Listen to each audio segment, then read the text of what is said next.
Hey everybody, it's Six in here. I thought we would take a look at more Diablo 3 today, and let's talk about a little bit of synergy between your abilities and your equipment. If you look at my character, you can see that the damage number is showing 138, 417, and I'm running Torment 3. Generally, this wouldn't be fast enough for me to, or fast enough, or high enough damage for me to run Torment 3. But it's the synergy between the equipment and the abilities that really allow you to go a little bit beyond that basic number. That basic number doesn't read out everything, and that's what you should consider it as a basic amount. It's the amount of damage you can deal. The damage is based on your weapon's attributes: attack speed, crit hit damage, passive abilities, or dual wield attack speed increase.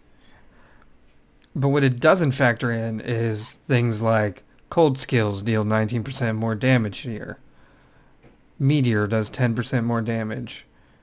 Cold skills deal 18% more damage. Familiar does 15%. Familiar does 13%. Electrocute 8%. Like, all of these are on there, and they're not factored into the total. Hopefully someday they will be. But for right now, they're not.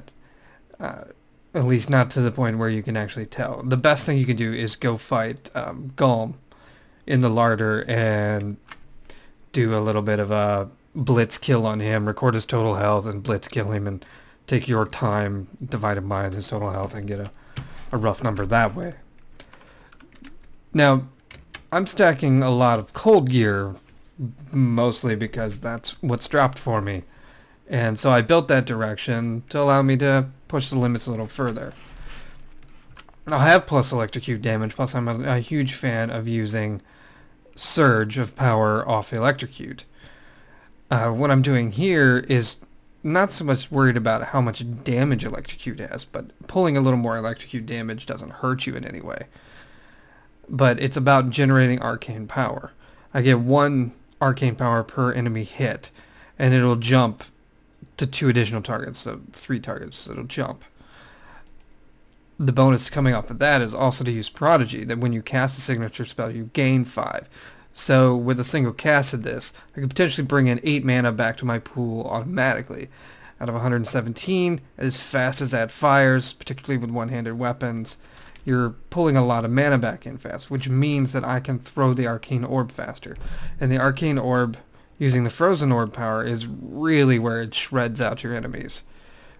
You're looking at create an orb, it does a little spin, looks like a blade, cuts through enemies, it does damage to everything in its path, and explodes and does damage too. Your 393% is cold damage. That's getting bonuses from all of the cold bonuses that I have on my gear, which really ramp that up to a much higher level. At the same time, you use a force weapon. There's not a cold-based weapon buff. The magic weapon is a buff that I use in almost every build. I think a lot of people do. Force weapon being a 20% damage bonus instead of 10% really makes for some interesting things. It also has a 2% chance to knock back. And for a while there, now there it is, still using it, on the strong arm bracers, enemies hit by knockbacks suffer 26% more damage for 5 seconds when they land. So, not a likely factor, but that still synergizes a little bit between it, and that's important to being able to push further and further into the game as you want. I mean, lightning, so that affects more skills coming off the Stone of Jordan. It affects more of my electrocute build. Prismatic Armor is all about survivability for me because I am one to get hit, and I don't know. I am a splat wizard. Play pretty much glass cannon style all the time. Blizzard works really well, particularly works well if you're running in a group and you have something like a monk or a barbarian, somebody that's going to pull mobs to a centralized location, and then you can drop, and if you can get that full duration on there, you're going to clean up the damage. There are other alternatives too. I mean, you could drop a meteor. The meteors are great for that. I don't ever use meteor as my primary attack. I use it as a secondary attack, just like Blizzard is like my secondary attack. Not secondary as in the skill, but as in it's the second thing I go to. Uh, Blizzard in particular is not really spammable because it does not stack on the same area. You can create a larger field by stacking them next to each other and making adjacent patterns, but just pumping it down on a single target doesn't make Super Blizzard. That sounds like it would be actually kind of fun, but it doesn't, so you have to work around that. So using that as your primary ability is probably not going to work the best. You're going to spend a lot of time casting Blizzard and running, and so that you create a chain Blizzard effect, and that's not the most effective way.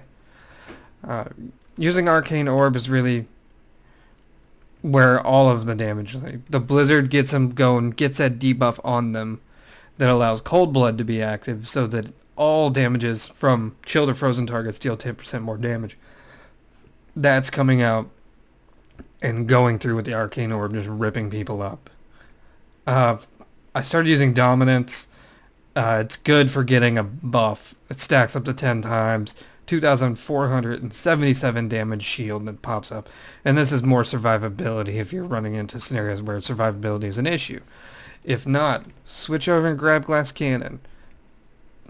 Especially if it's really not. You do take that 10% penalty to armor and resistances, but you gain 15% more damage. And there's a lot of builds that you can do that you can really synergize between them. Working the elements, building a lightning-based build, and using paralysis so that you're hitting tons of targets all the time and stunning them as often as possible. Using conflagration so that you're getting more critical hits. One of my favorite ones that I was using was kind of a combination between Arcane and Fire, where I was applying Burn through Magic Weapon and using the highest damage meter from Molten Impact.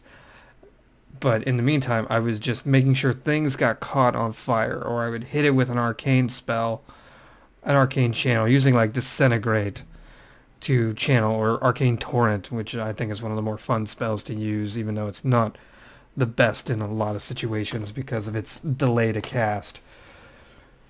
But you want to cast that out, you want to stack these buffs on top of each other. There's a great Purifier builds that you can use. It uses like Flame Blades to stack up 1% for every enemy you hit. And then using Arcane Dynamo, building up that buff. Just blades, blades, blades, blades, blades. You get 5 blades, you drop that meteor. It's got another, often 100+% damage bonus. Plus whatever you're bonusing off your gear from your stacks of meteor damage and fire straight out damage, whatever else you have, bonus damage to elites. That's an excellent piece to have. Stack those up, really pull it out, and you will find that you're able to mow through many, many more packs than you were previously. That's really it for today. I just wanted to talk a little bit about synergy. This will come up more and more often. It's something that I'm always thinking about and always working about, and I've always done it in every game I had. I'm like, how does this ability work with this ability? So it'll come up. Hopefully we definitely do have the Reaper of Souls coming out on Tuesday. I got that already pre-ordered, and I'm very excited about that, and I can't wait to do that. We're going to have that up. I'm going to be doing a playthrough of Crusader. My idea is to actually start on master level and level the Crusader master level to beating the game and going through and continuing on. I will try and get up as many Let's Plays of the leveling process of the Crusader. I don't know if I'll get all of them, but I will try. There's often times on the weekends where I dabble playing, and I don't know if those will make recording, but I'll try not to leave anything major out. So that's it for now. Can't wait to see more in the future. Thank you for watching, and I'll see you next time.